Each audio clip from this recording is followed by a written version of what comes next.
Welcome back to Instigating with Clarkie and Drury. I'm Ryan Drury. That is Chris Clark, also known as Clarkie. We're brought to you, as always, by CoolBet and our friends at the Listowel Squash Courts. Check them out on Facebook. They have a men's league. You can join and just go check out the courts and get involved and have some fun. Clarkie, this episode's not going to be fun. Obviously, we have to talk about the biggest story in sports right now on certainly on this side of the world. And that's the ongoing Chicago Blackhawks saga, if you will, around this sexual assault. And we're recording this on Thursday, October 28th. Yesterday, on October 27th, the world learned that the man known as John Doe in the lawsuit is Kyle Beach, a former Blackhawks player. He was an 11th overall pick in 2008, I believe it was. Out of the Spokane Chiefs program, and he was a Black Ace on the Stanley Cup roster in 2010 when this incident with now former Blackhawks video coach Brad Aldrich occurred, in which he sexually assaulted Kyle Beach. And we learned an awful lot of things over the last 48 hours. The day prior, on Tuesday, the full report by Jenner and Block and Associates came out. Former U.S. Attorney Reed Shar held a press conference and basically detailed all the finer points of this, including some extremely graphic details. I should warn people at this point, we are going to be referencing sexual assault and the implications of it numerous times throughout this episode. If that's something that upsets or bothers you, I would advise you maybe not listen. But Clarkie, it was bad enough when this surfaced, and we had referenced it on, previous shows we've been on together. We've talked about it at length. It got worse on Tuesday. And it got a whole lot worse yesterday. When Kyle Beach made the brave decision to reveal his identity in that now famous interview with Rick Westhead of TSN. If you haven't seen it, I would advise everyone that needs you watch to see it. Everyone needs to see that interview. It's extremely difficult to listen to, and I understand the sensitivity of the subject matter, but in the interview, they don't get into the graphic details. It's more just about the emotional impact that this has had on Kyle's life and unfortunately other lives that Brad Aldrich affected with his actions that went unaccounted because of the for. failures of the leadership of the Chicago Blackhawks. Yeah. I mean, that's really the blunt way of saying it, isn't it? And it's a reality we're all now aware of. I don't think there's any other way to say it. There was some huge failures. Huge. Clarkie, I'd advise you to watch the interview. I don't know what your opinion is, obviously, just by virtue of being born long before I was. You've seen a lot more NHL and really just sports over the years than I have. I think I can confidently say in my time watching the NHL anyway, beyond other sports, I think yesterday might have been the darkest day in NHL history. I can't think of anything that quite affected me and probably everybody else that watched that interview more than what we saw yesterday. Just your thoughts on it when you first, obviously we all heard amazingly that Kyle Beach was willing to reveal his identity, and then what was said to Rick Westhead in that 25 minutes. Well, let's first of all give a lot of credit to Rick Westhead, and sadly wonder if this story would have come out if it wasn't for his investigative reporting. Extremely valid point. It's very Katie sad Strang, to think, right? Mark Lazarus, Scott Powers, a number of other people. You're right. Yeah.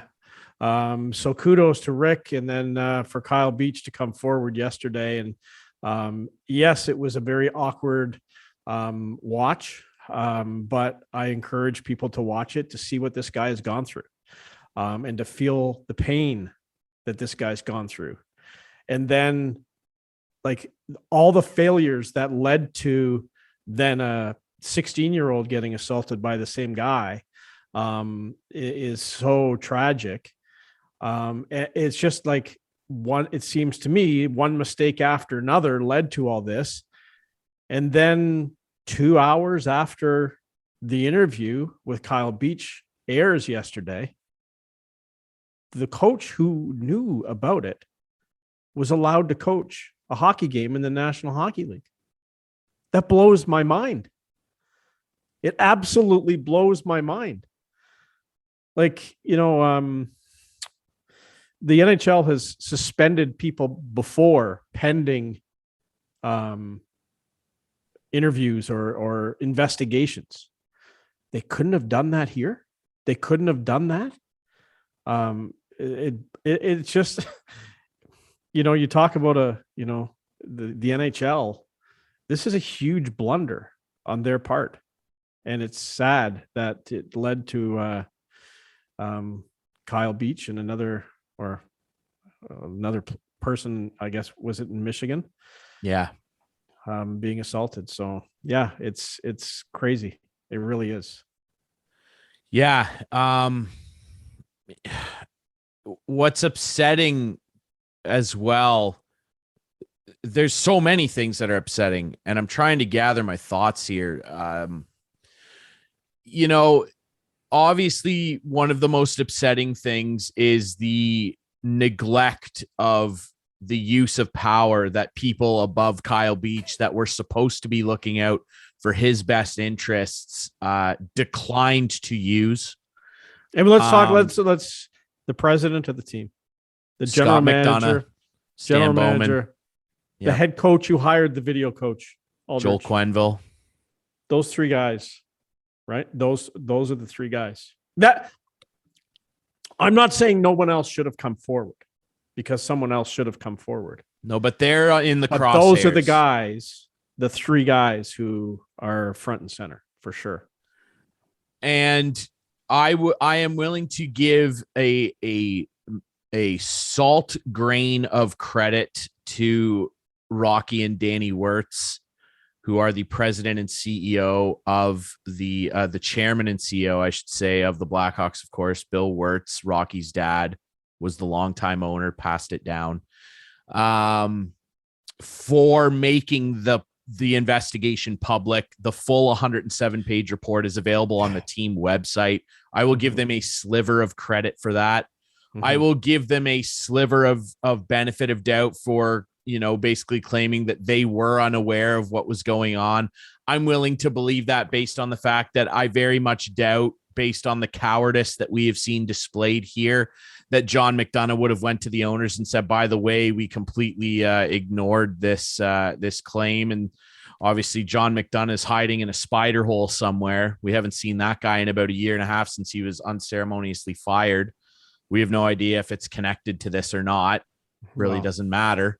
No. But you're right. John McDonough, who was the president of the Blackhawks, Stan Bowman as a general manager, and Joel Quenneville, who really came under fire last night, because if you read the report, and certainly large important portions of it were all over the internet, Stan Bowman, who I am willing to also give a salt grain of credit for at least seemingly being the only one who was willing to be cooperative amongst the people who had the heat to their heels here, if you will. I will give him no more than that, though, because of his dereliction of duty at the time. But he is quoted in the report as saying that Joel Quenneville was there in this alleged meeting after the Western Conference final against the Vancouver Canucks before they played the Philadelphia Flyers, that Joel Quenneville was there, as was, he was there, allegedly, Kevin Cheveldayoff, who's being interviewed on Monday. He is now the general manager in Winnipeg. Yeah. Stan Bowman says they were there. Mm-hmm. And that when this subject came up at this meeting that was held with the powers that be, that Joel Quenneville felt that it was a distraction to pursue this because they might not have a chance to win the cup again, and it would be a distraction in their pursuit of their first cup at the time in 49 years. What a shame that would have been. And obviously, these are unimportant details now because of the larger abuse that's occurred and that was left alone for 11 years and ruined Kyle Beach's and unfortunately other people's lives. Yeah. But it has to be said here that I appreciate the work that goes into being a video coach in any sport. But if you actually believe that suspending this guy in the very least, that's the worst part about all this, Clarky, is they couldn't even do one small thing right. Well, let's not say that's the worst thing. But it's just no. We know what the worst thing was. The assault was the worst thing. Let's get that straight. But it builds. You're right. Yes. It builds. It all builds this unfortunately disgusting mountain of turmoil when they can't along the road get even one small thing right. You couldn't. Well, that's what I said. It was with Quenneville. At the time that this occurred and was in front of everybody in that room, you couldn't suspend Brad Aldrich. You couldn't, dismiss him. Your Stanley Cup. You write a recommendation letter. You let him parade around with the Stanley Cup and take it to his hometown. That's what you do when you know there was something going on. That's what you let him do. The Chicago Blackhawks. That team back in the day that was up until a few days ago celebrated was fragile enough that a video coach being let go, or in the very least just put on administrative leave of some sort, would have cratered their Stanley Cup chances. I mean, they won 2 more. You mean to tell me that in the very least, putting this guy on administrative leave, and then it's bad enough that they didn't address it right away. So there's failing number one. They decide, and this is Stan Bowman's testimony. This is his words, that these guys, including Quenneville, were in the room and said, we can't let this become a distraction. There's failing number one. They decide to brush it aside. Failing number 2 is they don't put him on administrative leave. Okay, now they win the Stanley Cup. They allow him to continue being around the team during this entire time. They allow him to, now we know in the report, allegedly assault an intern with the Chicago Blackhawks at those Stanley Cup celebrations, that being Brad Aldrich. You let him take the Stanley Cup to his hometown to a high school with kids. You let him celebrate in front of Kyle Beach without ever putting any mind to actually looking into this, even after the Cup final's over. Now you've achieved your goal here that you deem more important than a human life, and you still pay no mind to it.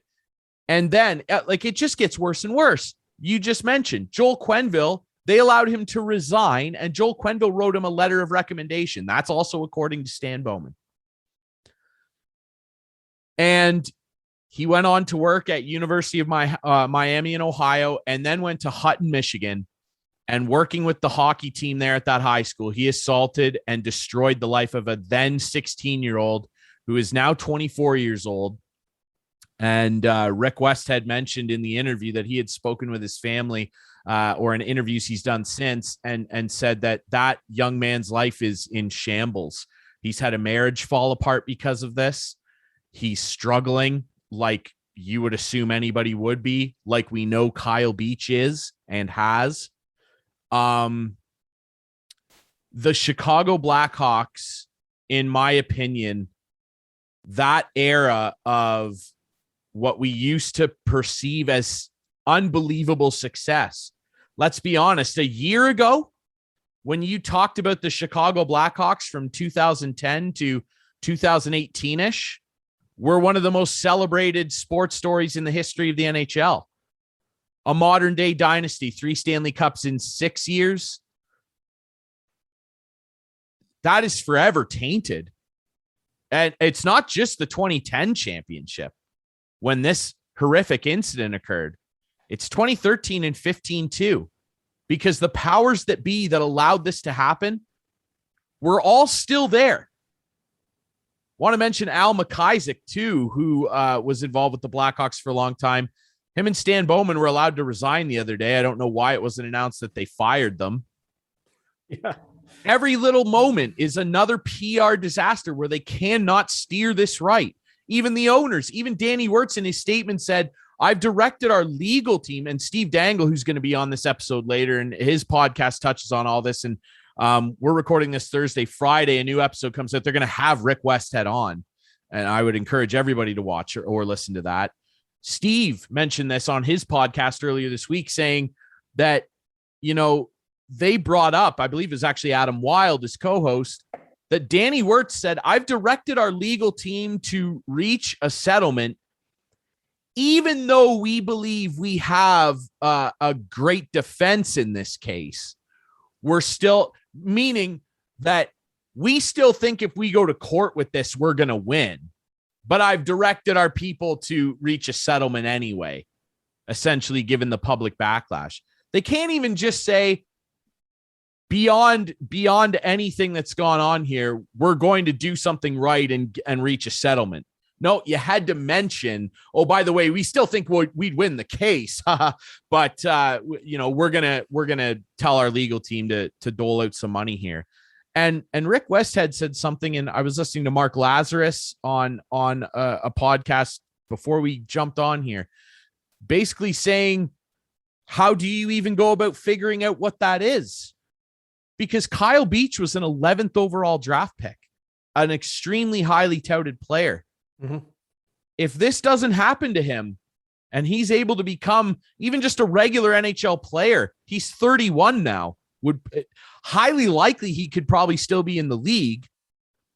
How do you put a number on the career earnings? Would he have become a 50-point player? Would he have become a 90-point player?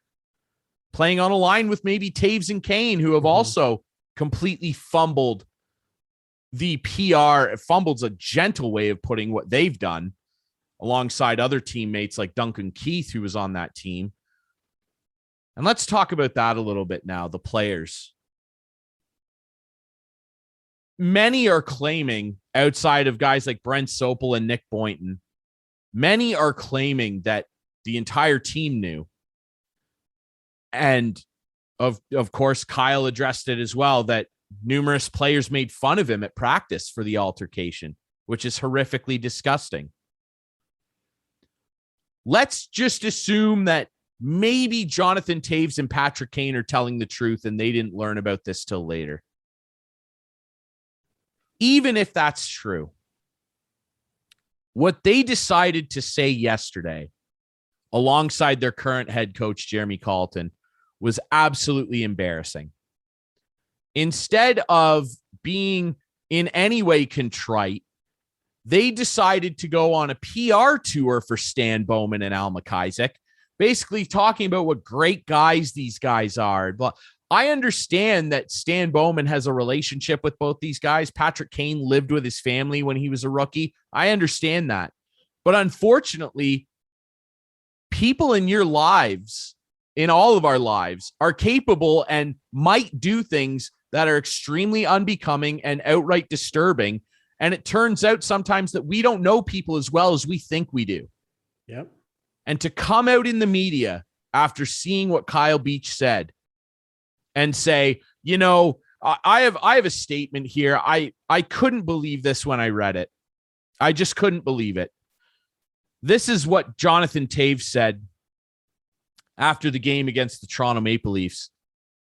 And I quote, "To me, Stan and Al, make any argument you want. They're not directly complicit in the activities that happened.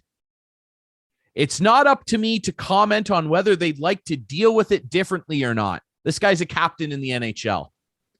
"I just know them as people, and I've had a relationship and friendship with them for a long time as being part of the Blackhawks family. People like Al and Stan have made coming to the Blackhawks for players around the league who come here to play one of the special places to play hockey. To me, I have a ton of respect for them as people." What do you say about Kyle Beach? He said he was sorry to Kyle and that he wishes if he had known he could have done something. That was the smallest part of his statements, because believe it or not, Clarky, Jonathan Toews, who I can never look at. Jonathan Toews, I have a Canada flag hanging behind me here. He used to be my favorite Canadian player ever. For all the things I have a Team Canada jersey with his name on it. In the World Juniors, the Olympics, everything. He's my favorite Canadian player. And I can't look at him or Patrick Kane or any of these guys the same ever again, or that organization, as long as all these people are still there. Here's my question. Okay. When did he say, and I know the answer, but when did he say he found out about it? Jonathan Toews is claiming that he did not hear about it until training camp the following year. Right, which was 2011. Yes. And what did he do about it at that point? He did nothing. Correct. And whether you want don't be so proud to say, I didn't find out about it until 6 months later. Yeah. Who cares? You didn't do anything about it when you found out then. And here's you let this guy go to assault another. Like, they got to live with this, Ryan. And you talk about Kyle Beach and this guy was the victim. And he is really, besides the Kane and Tate, have we seen an interview with Stan Bowman? Have we seen an interview with McDonough? Have we seen an interview with Joel Quenneville? These guys, these are obviously they're cowards. Yeah. And now they're come out and say you screwed up. Not one person has been able man up to it. And I want to touch on that aspect of it too. The non-apology tour, because it's awful PR. And I'm not talking PR is a big, but it's just this league. Again, I go back to this guy was behind the bench last night coaching a game. He's going to come out hopefully tomorrow that he's banned for life, because that's what should happen. But you know what will happen, Ryan? He'll resign. And that's all that'll be said about it. Yeah, and that's on the Florida Panthers in that respect, because Bill Zito, who... Well, no, it's the NHL. No, absolutely. It's the NHL. But the Florida Panthers could have made the right move last night. Oh, sure. Yes, they could have. And Bill There's Zito... a lot of people who could have made the right move, including the guy who knew about this. Yep. And Bill Zito apparently flew with Joel Quenneville to New York to meet with Gary Bettman, which is a whole other side plot in and of itself. But you're right. I believe all these people that are complicit in this should be banned from the league. Of course, I saw a couple reports that Aldrich's name is being removed from the Stanley Cup. It's likely they're going to put X's through it. Wow. And I believe that's the way it should stay. And I kind of agreed with what Mark Lazarus said in the podcast I listened to him on as well, basically saying, I don't think these guys' names, Bowman and whatnot, should be removed from the cup. I believe that there should be something put up in the Hall of Fame, basically addressing what they did, so that people know forever that this was there, and not erase the history, but confront it and get in front of it for future generations and say, by the way, these guys that won this cup, they did something horrifically heinous that makes this cup nondescript.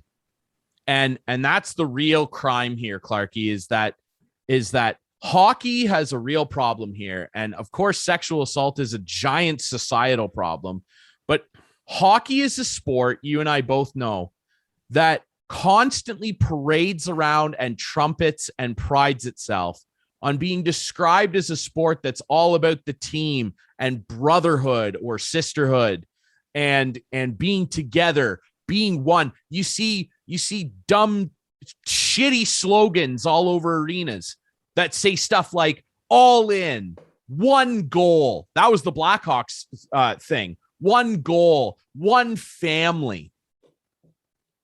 Until something like this happens and a sexual assault occurs, and you don't want the organization to have a distraction and you cover it up. It's amazing that you'll see teams go, a guy misses a game because a kid is being born, or a family member dies, or Jonathan Drouin came out bravely and said he stepped away from a team on a Stanley Cup run because he had mental health issues. And it's amazing. Oh yeah, we support guys then. But when something serious like this happens, all of a sudden the one family thing rings pretty hollow. The team thing seems pretty hollow because a bunch of individuals chose to not act on something and protect one of their players. And it's inexcusable. And I believe, just like you said, that they should all be banned for life. And for people going, oh, you canceling people and blah, blah, blah. This isn't cancel culture. This is consequence. There are consequences for what you do. And these guys all made millions of dollars doing what they did. And it's a privilege to work in something like the NHL, not a right. I hope they had good accountants because they should never work in the sport again, any sport. And it's just embarrassing to me. And you know what, Clarky, honestly, I think the worst part for me and probably for many people, and I'll let you comment on this after, but I think the worst part for me, honestly, when Kyle Beach was talking with Rick Westhead, and Rick addressed, obviously, that Brad Aldrich was allowed to move on and unfortunately sexually assault a then 16-year-old on the Hutton high school hockey team. And Rick asked Kyle, if that player's watching right now, what would you want to say? And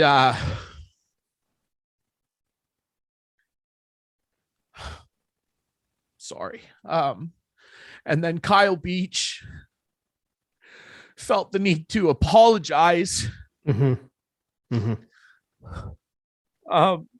know, for not doing enough. I just thought, wow, it's gotten this bad. This guy was wronged by so many people at every turn, and seems to be the only one apologizing for anything. And that's what I said earlier, Ryan. That's exactly what I said. He's the only one that has been able to come forward and talk about it, and he's the victim. And for these other guys to hide behind statements and everything else is an absolute joke. It really is. And these people should never be involved in hockey again. And it's for Kyle to be living with that burden on his shoulders is unbelievable. And I'm hoping he has a lot of support around him. We've seen what's happened with other people who have been, assaulted. And I'm not talking about there's people, unfortunately, every day. But the ones in the media that we know about in hockey, like Sheldon Kennedy and Graham James, and then, the Maple Leaf Gardens with Gordon Stuckless and Martin Cruz. And Martin took his life, and it is very tough to get through this. And I just hope Kyle has a lot of support around him to get him through it, because he's living with a lot of burden. And again, though, he's the only one that's had the bravery to come forward and speak about this. And it's unbelievable.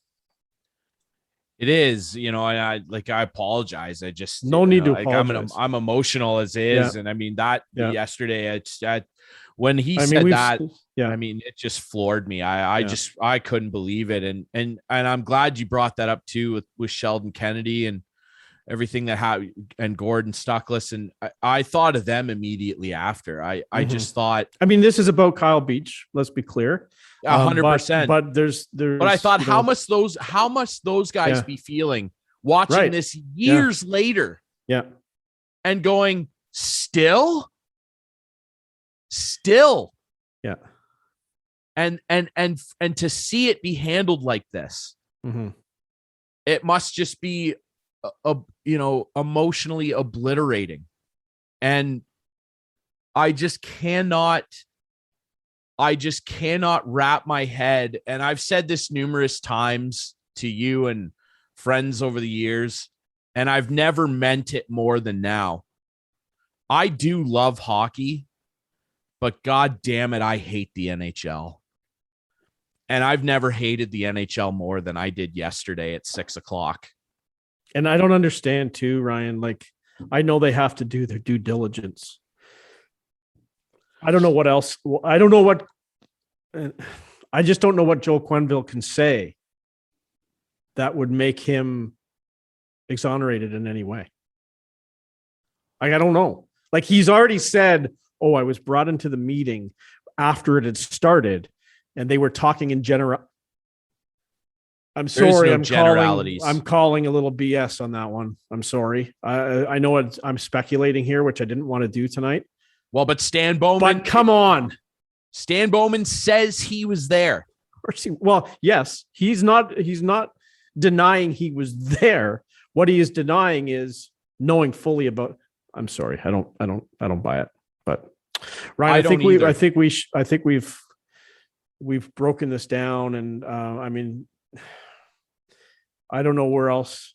I don't know what else to say other than to say that I cannot believe that Gary Bettman, really at the start, the Florida Panthers and Gary Bettman allowed Joel Quenneville to coach that game against the Boston Bruins. We saw in the MLB this year, Trevor Bauer was accused of sexual assault. And as soon as the police notified the Dodgers and the league, and I mean, I can't believe I'm giving Major League Baseball credit for anything on this show, but as soon as they were made aware that it was being investigated by police, they immediately, alongside with the Players Association, the Major League Baseball Players Association, immediately put Trevor Bauer on an administrative leave, and he did not pitch for the rest of the year. He was not allowed at the facility. He did not get to be around his teammates, nothing. And the NHL, this damn league, can't get anything right. And it's amazing to me that Gary Bettman waited until Thursday when we're filming this to talk to Joel Quenneville and Kevin Cheveldayoff. I know. Well, he hasn't even talking to Kevin yet. He was supposed to talk to Kevin Monday. And now, no, they've changed it now. They just came out and they're going to talk to him Friday. Great. I don't get it. There's lots of flights, and get on a flight and like, Chris, how many times in NHL history have you seen something crazy happen on the ice? Let's just go back not that long ago to the Tom Wilson Panarin incident. How many times have you seen something crazy happen between two teams? Suspended pending hearing. And the next time that they play, where's Gary Bettman? He's immediately on a bird with Bill Daly to be in the seats. The hearing's always like the next day. It's always before the team's next game. Like, just get on with it. Like, I don't. And the league continues to fail Kyle Beach, and he mentioned that at the end of his interview. Donald Fear too. He said, the Players Association knew. The PA, Donald Fear should be walked out. He's complicit in this. All these people, and I had a friend reach out to me last night that said, they can't fire everybody, and I said, yes, they can. and then he said to me, well, when does it stop? And I said, when pieces like garbage like this are not in this league anymore. Yeah, exactly. This is a privilege to earn millions of dollars and be in the entertainment business. Yep. You're answerable to the fans. We make the league what it is. We pay money into this. You are answerable to us and to people like Kyle. Mm-hmm. And I'll just briefly read the small statement he made at the end of the interview, where he was quoted as saying, the NHL is inclusive. The NHL includes everybody, and they let me down and they've let others down as well. But they continue to try and protect their name over the health and well-being of the people who put their lives on the line every day to make the NHL what it is. That's Kyle Beach at the end of his interview with Rick Westhead. And you mentioned the fine. I mean, this is the NFL with Ray Rice all over again, isn't it? Ray Rice is suspended for 2 games. Roger Goodell blatantly lied and said that they didn't see that video. And then all of a sudden they see it after TMZ got a hold of it. Then now Ray Rice is suspended. That's what this is. $2 million to a team that's worth billions and billions. That's a quarter to us. We're a quarter. Gary Bettman thought it fit to fine Lou Lamoriello $3 million and a number of draft picks for trying to sign Ilya Kovalchuk to an illegal contract. Or to the cap. Yep. Yep. $3 Oh, I know. million dollars. Yep. That sums it up right there. It's crazy. It's absolutely crazy. I hate this league. I really do. And God bless Kyle Beach and everybody else affected by this. Yeah. That's all you can say right now. I don't know what else I can say. I think we take a break, Ryan, and we'll come back with. Yep. Let's collect ourselves. And when we come back, we'll chat with Steve Dangle. I'm sure he'll have a thought or two to offer. And then we'll try and dig into talking about the Maple Leafs as awkward as it is to move on to something else. We'll do our best to do that. We appreciate you watching. Welcome back to Instigating with Clarkie and Drury. Ryan Drury still with you alongside Chris Clark. I've changed my clothes. He's changed his clothes. We've now bled into Friday, October 29th, and we are very pleased, as promised, to be joined by a great special guest. You guys know who this is. He is the preeminent voice of Leafs Nation. You know him from the Steve Dangle podcast, the Steve Dangle Podcast Network. He's a star. Steve Dangle Glenn. He is a star. Steve, how you doing, brother? You called it, Clarkie. Yeah, there you go. I'm doing all right. I'm going through all the fun dad stuff where your kid brings home a cold and coughs into your mouth, and it's really good. It's really good. But the Leafs snapped a what was it, 4 or 5 game losing streak, so I'm as happy as can be. They did do that. Finally, 4-game losing streak. They snap it in overtime off a beautiful play on a breakaway by Willie Stiles. And it was against the Chicago Blackhawks. And Clarkie, our viewers. Should we just wrap this up? Let's just wrap this up. Yeah, we got some new news, right? We talked extensively in the first part of this episode about the Kyle Beach saga and the mistreatment, the gross mistreatment he suffered at the hands of the Chicago Blackhawks. Steve, I'd love to give you the floor here now and get some of your thoughts on this. I know you guys on the Steve Dangle Podcast Network are going to be talking to Rick Westhead, the guy who spearheaded this story on Kyle's behalf today. And I'd like to give you the floor now as we learned the news last night that Joel Quenneville is no longer the head coach of the Florida Panthers. Your thoughts on the situation? I know you guys talked a lot on Wednesday's episode of your show. Just your thoughts on this whole thing and what ultimately ended up with Joel Quenneville last night. I think the biggest lesson from maybe the last 24 hours, so after Kyle Beach did his amazing interview with Rick Westhead, is how big the machine is. You hear about the amount of people that were in that meeting with the Chicago Blackhawks Brain Trust, McDonough, McIsaac, Bowman, Quenneville. Quenneville got a lot of heat for the actual quote because he's quoted in the meeting. Kevin Cheveldayoff is not, as if that exonerates him. And I'm not sure that's the sort of meeting where you can't speak up as well. And now, and let's not forget, some of the things that Akeem Alou said, that Kevin Cheveldayoff said to him. This is a very big machine. The Chicago Blackhawks players, did they or didn't they know? Did they or didn't they perpetuate the harassment of Kyle Beach afterwards and potentially one or two other Black Aces? Did they perpetuate a bad culture? Another story that I think will evolve, and I'm not even sure when we got this information, but there were 37 people who refused to participate in the Jenner and Block investigation. And I believe Ryan Rashog tweeted yesterday that Duncan Keith was one of those people because he didn't feel like he had anything to add. Well, why not give Jenner and Block the opportunity to make sure of that? Duncan, like this guy who has been a leader for so long, Jonathan Taves with completely inadequate words after the Leaf Chicago game the other day, Patrick Kane. It's an enormous machine. And Kyle Beach took 11 years to speak up against the machine because it's this how do you think you can beat that? How do you think someone will believe your story when a machine that large wrongs you and doesn't back you up?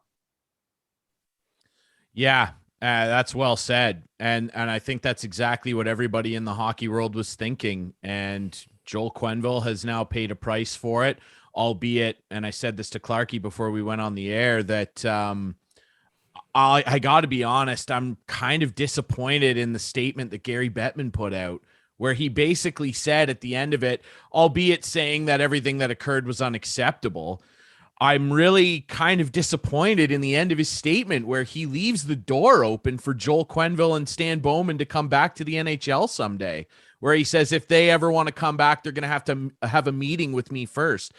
What is the purpose of that? And I know what people out there are saying, some people, oh, they're canceling these guys. They're which is essentially, through their quotes, what Jonathan Toews and Patrick Kane were basically saying. Jonathan Toews saying that they were not complicit, in his opinion, which is one of the worst things I've ever heard a hockey player say. I don't know why he thought that was appropriate. But when people pay a price for something that they do that's wrong, and in this case, something that was extremely wrong, they mishandled a situation here that not only affected a player that they were responsible for's life, but unfortunately later, an intern's life and a young teenage player in Michigan's life, who Kyle Beach felt necessary to apologize to. When people are punished, that was the absolute worst part. And I got emotional last night talking. That was the worst thing I've ever seen in a sports interview in my entire life. I just couldn't believe that. And they should feel, if they didn't feel ashamed before, that lone clip should make everybody in that organization feel ashamed. It's not canceling people when they're punished for their actions. And the NHL, Clarkey, you said it last night, it's a privilege to be involved with a league like this. And in my opinion, Joel Quenneville and Stan Bowman and everyone else in that room that chose to sweep this under the rug, that's what they did, don't deserve that privilege ever again. I just wonder your thoughts on that, Steve. Well, I don't remember who said it, but it's very cut and dry. If either of Joel Quenneville or Kevin Cheveldayoff were still members of the Chicago Blackhawks organization, they would have been fired days ago. It's that simple. I saw some people tweeting their concern for, the players and fans of the Florida Panthers and of the Winnipeg Jets. Guys, like it's just so much bigger than that. And yes, this should have been dealt with 11 years ago, but for all the reasons that we laid out, it couldn't be. And Quenneville and Cheveldayoff, to me, are part of the reason that it couldn't be, unless we find out some more details, because this is such a breakneck speed evolving topic. To me, it's very cut and dry. If they were still with the Chicago Blackhawks, they'd be long gone. They absolutely would. Clarkey, just before I let you jump in here, Emily Kaplan from ESPN tweeting this morning, Blackhawks owner Rocky Wirtz wrote a letter to Lanny McDonald, the chairman of the Hockey Hall of Fame, asking for Brad Aldrich's name to officially be removed from the Stanley Cup. And she tweeted out a full portrait of the letter sent by the Wirtz family to Lanny McDonald. So some more movement there. Clarkey? I just wanted to say in conclusion to this is, I don't understand why the league has let these guys resign, at least publicly. Why couldn't they issue a ban? Why couldn't they ban these guys and make it more of a old boys club? Optically, I think obviously it was at the end of the day, but it's sort of like, you know what? We'll let you resign. How about on that? your We'll terms? let you on your terms. Yeah. I don't get it. I really don't get it. I also think Bettman really dropped the ball with the 37 people Steve was talking about who didn't. Like, Bettman should have said, if you want to play in this league, you're going to talk to these people.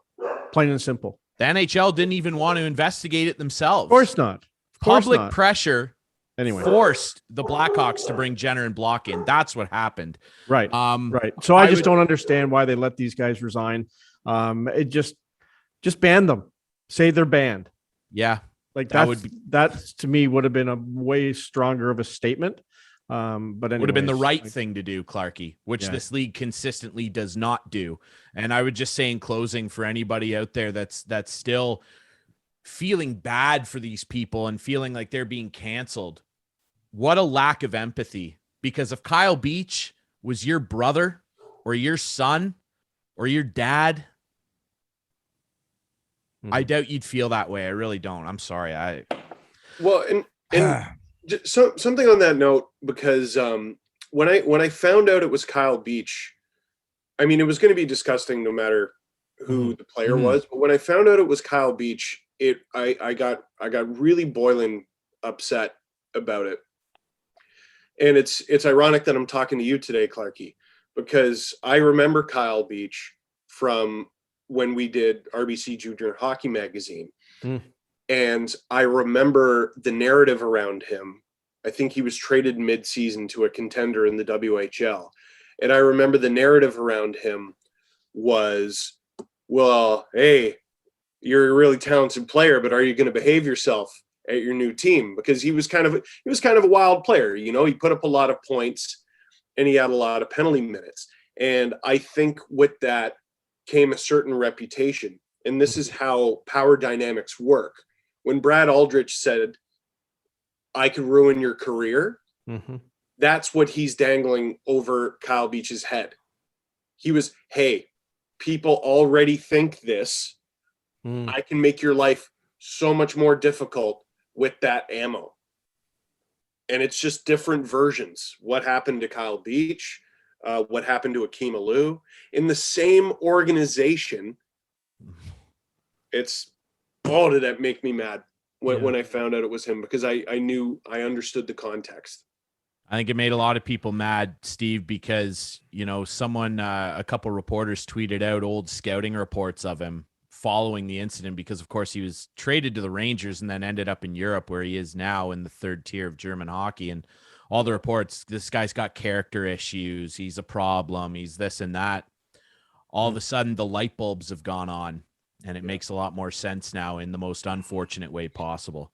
Yep. All right. We will try as awkwardly as we can here, you know, to move on from, you know, I said it yesterday, Clarky, probably the darkest day in NHL history, in my opinion, in my time I've viewed the league, to something a little more fun, or at least something you two are very passionate about. I mean, it got fun on Wednesday when they won.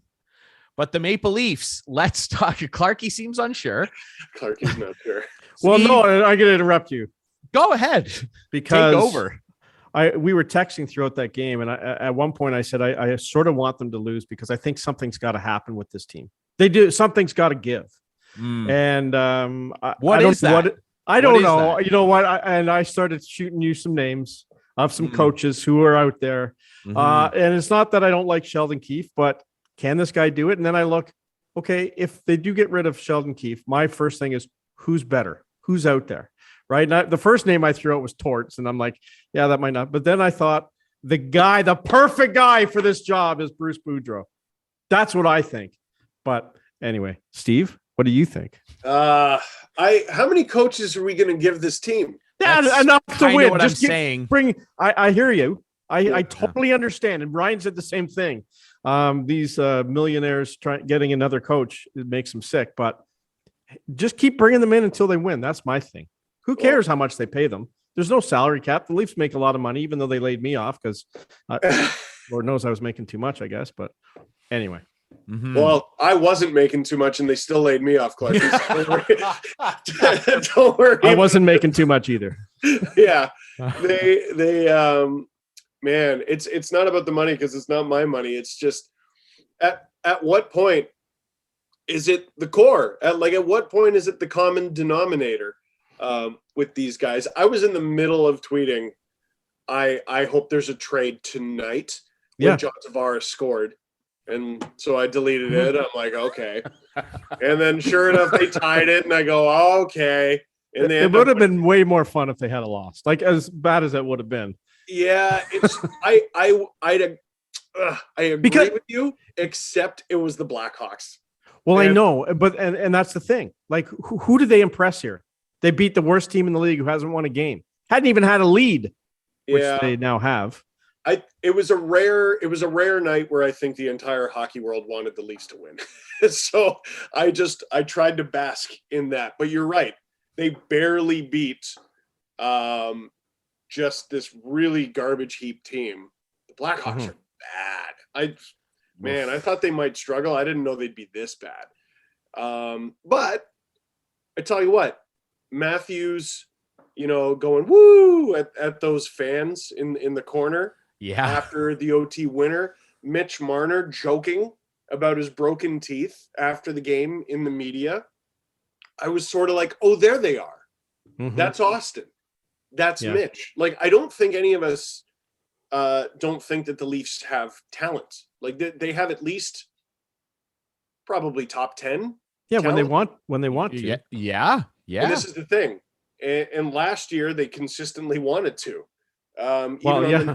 Even on the nights where they weren't perfect. But this year, I mean, even throughout that game, Matthews yelling at Hall, and when he had the puck, he was very engaged. But when he didn't, it's like someone shutting off your PS4 controller. He just there's something. Don't worry, Ryan. So wrong. You know, Clarky, how when you play your PlayStation. Yeah, no, I totally understand. Clarky's very familiar with a PlayStation controller. His favorite button is R1. Oh, yeah? Oh, yeah. Trip City. You're a big poke check guy? Oh, yeah. He loves a poke check. Yeah, then I get pissed off when I get penalties. So maybe, yes, they barely beat one of the worst teams in the league by the skin of their teeth. But I think it could be a nice mental reset for them. And for the love of God, you got the Red Wings on Saturday. They look better this year, but that has to be a win. Yeah. Well, yeah, you would think so. They just came back and beat my Caps in overtime, who are a good team. And the Red Wings, they've got some new young talent. That Lucas Raymond kid is unbelievable so far. Larkin's flying around. Like there's no lay down easy games in this. I can't wait to watch Tyler Bertuzzi, because I went on the app last night, and like the NHL app was highlighting Bertuzzi for tomorrow night against the Leafs.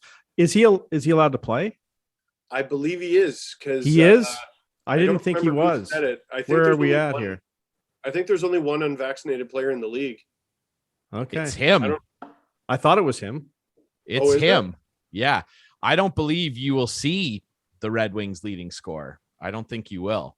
So he's the lone guy left, because Blackwood has begun his process. He tweeted that out, or the Devils did on his behalf. So it was Blackwood I was thinking of. It's pretty much Tyler. Right. So he's the lone wolf, I guess. But yeah, Steve, I'm curious, what you think in a broad spectrum, because if people aren't familiar with your LFR videos, and I don't know how you don't know about them, if you know, how dare they? How dare they?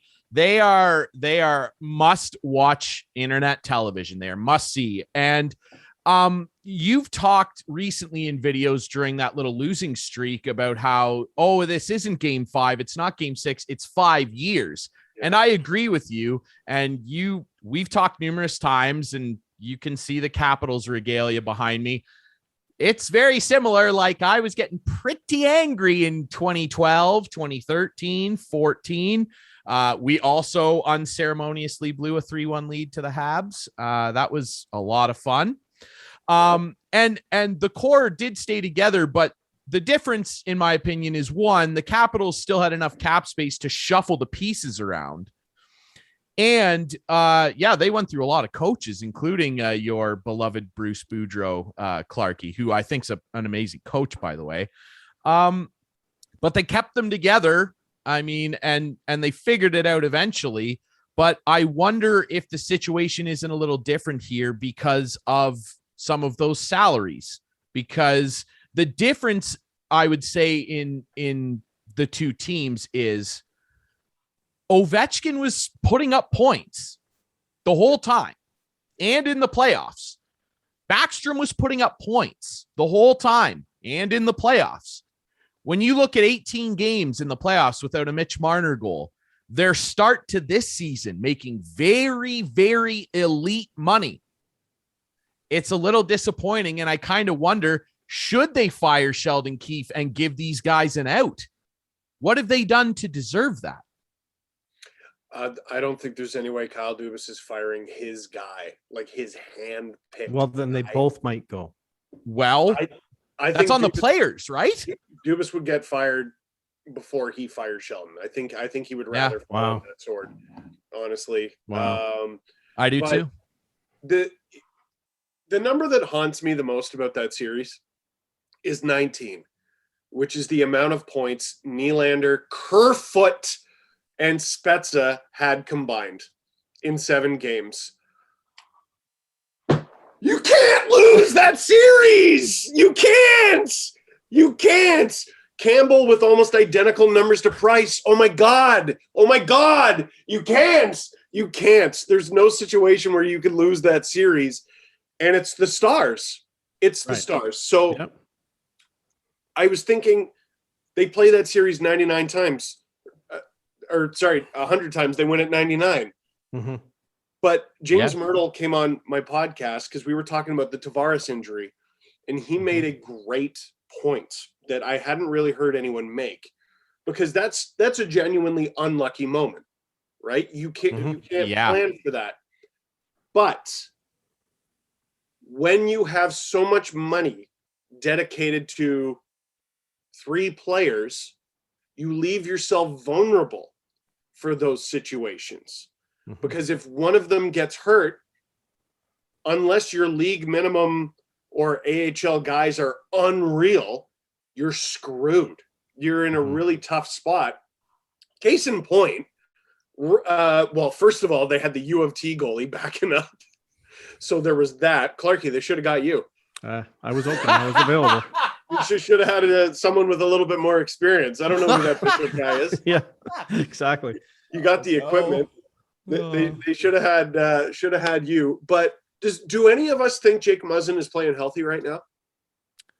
God, he doesn't look like it, does he? Something's up. Something's definitely up. No, but who do they replace him with? They're going to have a second pair of Hall Dermott. Timothy Liljegren? Like, where's that guy? Liljegren? Yeah. You know what I mean? So I think, and look at Frederick Anderson in Carolina right now. A guy who... he played well for the Leafs in the regular season too. He did, but I think he also played hurt for like 2 years. Here's the thing, though, and I've brought this up to you, Clarky, and you get mad when I do it because you refuse to give Freddie any credit. We are talking about a guy that did carry a team to a Western Conference final. Great. Austin. What have you done for me lately, dude? That's what I see. I see him letting in an easy goal every time they need a big save. But here's the thing. That's all I'm saying. Here's, I think, what Steve's point is about Carolina. Way better defensive team, way better blue line. I think we all agree there. And in Anaheim, he had the same thing, and he's healthy. So you combine it with worst blue line in Toronto, and because of that worst blue line, of course, there's going to be more opportunities for him to let in a bad goal. He doesn't get that as often with Carolina, Anaheim. That's all I'm saying. Steve, continue.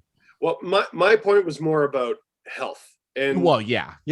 So they have guys playing hurt because of their cap restrictions, in my opinion. I don't know. That's just my theory.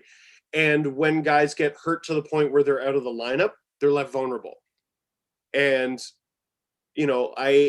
I was excited with some of the additions they made at the deadline last year because they were great depth guys and fill-in guys and just-in-case guys. But they were just-in-case guys if, like, Simmons got hurt or Dermott got hurt. There's no John Tavares contingency. And there's definitely no Jake Muzzin contingency. No. Morgan Riley gets hurt. I think you can confidently throw Rasmus Sandin in there and he'll make some young mistakes, but he'll do an adequate job. Who do you put in Jake Muzzin's role? There's not a person in the organization. No. What's happened to Nick Robertson? He was the guy who was supposed to be the next superstar in this team. I think he's broken his leg now or something, but what's happened with what's going on with this guy? So with Nick Robertson, this is something that I wondered from all the way March 2020. Well, maybe April, because in March 2020, we all thought we'd be off for 2 weeks and then we'd be fine. But with Robertson and a lot of guys, I wondered, how are any prospects in the Leafs organization or any organization supposed to develop properly? I was at a Peterborough Pete's game, March 7th, 2020, and Robertson scored in the first period. Like, if you showed up wanting to see Nick Robertson score, less than 20 minutes, that's all it took. He was the best goal scorer in junior hockey, and he was supposed to have another full year of doing that. Mm-hmm. And then he joins the Leafs in the bubble. He doesn't get to go back to junior. He makes the Leafs out of camp, gets hurt, has to join the Marlies again because there is no junior. The Marlies are garbage. The Leafs decide, okay, let's do the right thing, have him start a full season with the Marlies. And I think it was in the first game, he breaks his leg. So there are some players where I go, you know, they're not working hard enough. They're not developing the way that we thought they would. With Nick Robertson, I think it's a genuine case of awful luck. Just awful luck. And now the question is, will he ever reach the potential we once thought he would? Mm-hmm. Oh, I feel for that kid, man. Yeah. I feel for that kid. Yeah. You mentioned a little while ago, you were ready with a tweet saying they need to make a trade. Oh, yeah. Who would they trade? What would you do? So let's play talk radio. Steve from Whitby. Yep. Or out that way. All right. So, well, first I got to have my spitter and yeah. So I think there's a few soft targets. Part of why I wasn't so upset with the Jared McCann trade is I didn't actually think they had long-term plans for Alex Kerfoot, but I did think they would trade him because they tried to protect that asset because he has some value, and then we'll trade him for something. I really don't understand his role on this team. He makes 3.5. They don't think he's good enough to be a center. So they have him third line wing, but this team can't afford a $3.5 million left winger. So they put him up in the top six, but when Mikheyev is back, he won't be like, to me, there's clearly no spot on this team for that player. So I would trade him. And then if you want to really make a statement, like, because Kerfoot's a bit deck chairs on the Titanic. Yep. If you want to really make a statement, well, you're not trading Matthews. Marner is a deal that would take a very long time. Tavares ain't happening.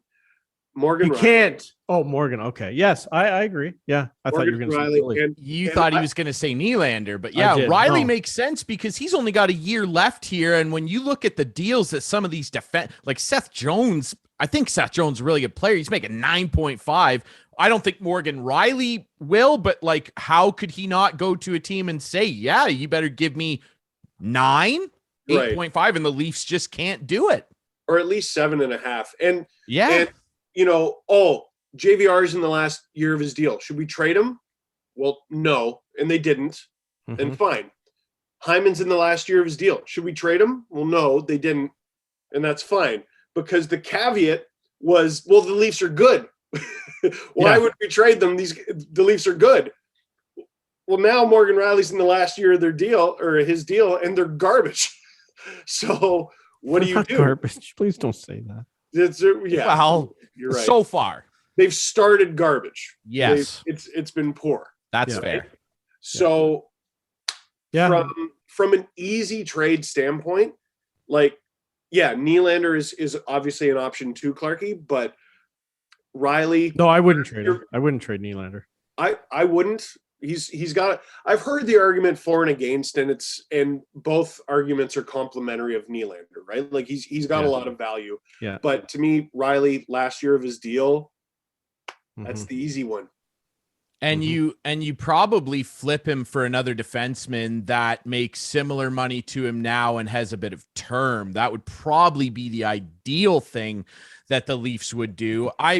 Your Kerfoot comments are interesting to me because, again, I do this a lot with Clarkie. I've done it with you, like just comparing it to the way things were when the Caps struggled for a long time. Like you look at their center depth when they finally figured it out. They had a guy as their third line center making exactly that, $3.5 million. His name's Lars Eller. All they had to give up was 2 second-round picks for him, and he just goes and scores the Stanley Cup clinching goal. But Backstrom fractured his wrist on that run and was out against Pittsburgh when they clinched finally against them. Kuznetsov got hurt in the final. Both of those instances, Lars Eller jumped up the lineup. He was on the top power play unit for a little bit, but then when they came back, those two guys, he shuffled back down, and it worked perfectly, but it was only for 2 or 3 games here and there. And you're right, the Leafs just don't seem to have that shuffle ability, if you will, if I can invent a word here, in their roster. And when the big guys do get hurt, you're right, they are left vulnerable. I don't think I could put it any better way. And they doubled down on that rather than fixed it by getting a guy like David Kampf, who is fine. But if one of Matthews or Tavares get hurt, you're not going, all right, let's throw Dave in there. Yeah. You know what I mean? Go get him, Dave. Hilariously, when Matthews was missing preseason games, they put Kampf up with Marner and Ritchie, and that lasted, I think, half a period. Because Sheldon Keefe was like, wait a sec, I would never actually do this. So he threw, I can't remember who he put in his place, but it wasn't Kampf. He decided, instead of screwing up multiple lines, I'll throw, I don't remember who it was, maybe Kerfoot onto the top line and had Kampf go back down. And Ritchie's been awful. Useless. He's had a tough if you can start him, I don't know who would take him. But if you could get rid of him too, you could.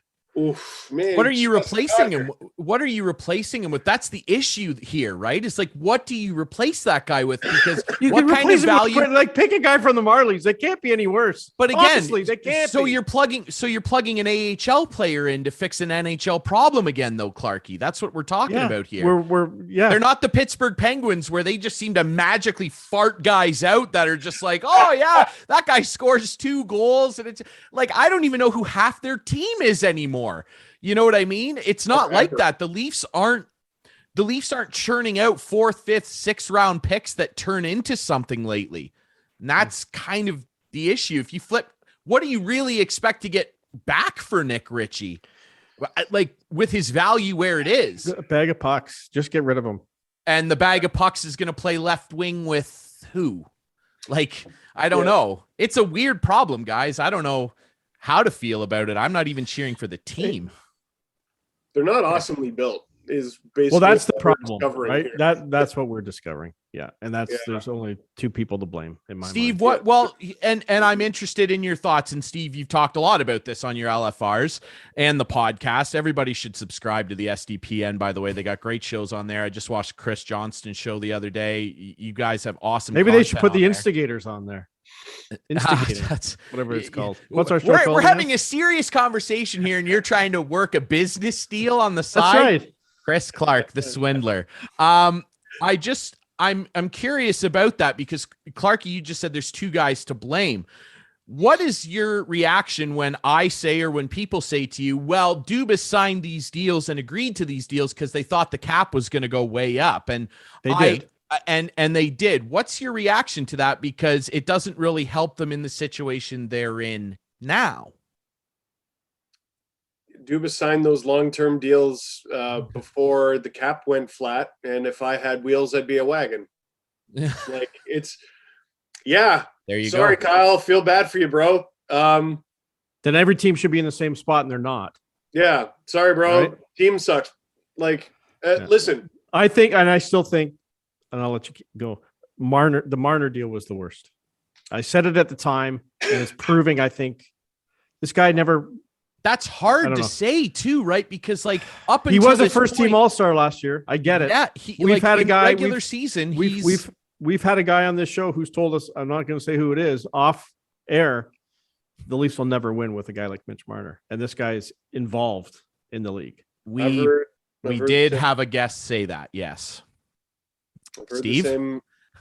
I've heard the same many times, and I'm dying for that to. But you'll never win a trade. True. How can you win it? Like, unless it's unbelievable, how can you ever think of trading this guy and win the trade? He's Schrodinger superstar. Like he does and doesn't exist. He's a top 10 scorer. He's a bum. He's a guy you need to get rid of. He's a guy you can't win a trade with. It's so complicated. So that's why, like, Leaf fans, God, you have no choice but to root for him. You have no choice but to hope he gets out of this, because he's not going anywhere. So doesn't look like it. The only options are success or failure here. Steve, before we let you go, I just wanted to, I was going to ask you what genius was involved with this decision, but all I'm going to ask, because I don't want to put you in a rough spot. Last year during the playoffs, you were doing some after Leaf game or during Leaf game chats. They were awesome. Then you put on your Habs hat. Maybe you didn't put on but you did it for the Habs. Now, is there no Steve Dangle for the Habs? Like, does that person not exist? Like, is there not one out there? Are you like Steve's this very year, unique, Clarky? If the Leafs play Carolina in the first round, is Steve Dangle going to be the Carolina guy? David Ayers will. How was that experience for you hosting Montreal Canadian games during the playoffs last year? Well, first of all, Drury, we got David Ayers as a fellow Durham region resident, so yes. I'd happily invite him into the blue room, and we'd do Hurricanes games together. Great guy too. Maybe he can bring the crank thing, and God, piss off my wife and everything. Clarky, listen, I hear the anger. Do you? I hear the anger, and Leaf Nation, I heard the anger. Believe me, a lot of people were quite upset. You don't have to tell. Let me just ask this question: Would you do it again? I would do it a third time, Clarky. I would do it over and over again. Listen, those streams were so fun. I'm not disputing it was. I'm not disputing that whatsoever. They were really fun. But you're a Leaf fan, and it's just not right. I know. Do anything about the Habs. That's just what I'm saying. It hurt my heart. There are Habs video bloggers, yes. Well, then get one of those guys. I don't disagree. I know I'm not talking to you about. They're not Steve though, and they don't work at Sportsnet, and Steve is the guy. Yeah, but like those, I'm not their agent, and they asked me to do it, so I was like, absolutely. Clarky, did you watch any of the streams? Because during the times for Montreal, during the times that I watched every second, and during the times when Steve was sitting there doing the Montreal games, he looked pained. Can I say that in his defense? He looked very pained. Did you play it up as a Leaf fan doing a Montreal thing? No, what I did. Well, yeah, no, so this was the funny part. Someone texted me the social media post they were going to put out, and it was just our watch a Leafs game with Steve Dangle thing, except it was red and said Habs, but I was still wearing a blue Leaf jersey. And I go, guys, did no one pick up on this? And they're like, we did pick up on it, and we did it on purpose because it's hilarious. And I was like, go with it. Go with it. It's too good. It's too good. I'm wearing a Leafs jersey in the Habs fan promo. And you know what? So I've had experiences with many fan bases in this league, and I can confidently say if we tried to do that exact same concept with watch an Oilers game with Steve Dangle, all of Oilers Nation would have been like, get out of here, you Toronto piece of garbage, you Ontario jerk, get out of here. But Habs fans were down for the ride. They were great. They thought it was funny, and I did my best to do right by them and be impartial, and I thought they were interested in my perspective of two teams that I don't cheer for, in Montreal and Vegas, and then Montreal and Tampa. And eventually the blue guys won in the end. They sure did. True. Steve, we really appreciate your time. I mean, the start of this conversation wasn't very fun, but you're one of the best guys out there. We love your stuff. Steve's book is still available. Please read it. I read it. It's hilarious. Read the this section team about is, me. Yeah, Clarky, you made the book, brother. Maybe I'll make part 2. This team is ruining my life, but I love them. It's available on audiobook as well. Get your invoice in.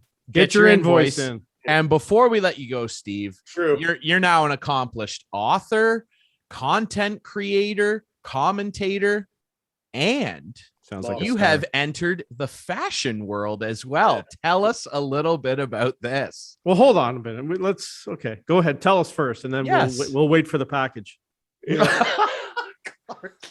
Sorry. By the way, I'm working on my second book. It's called Get Your Invoices In, Listen to Your And Don't Lose a Computer. Yeah. So that's my second book. Good.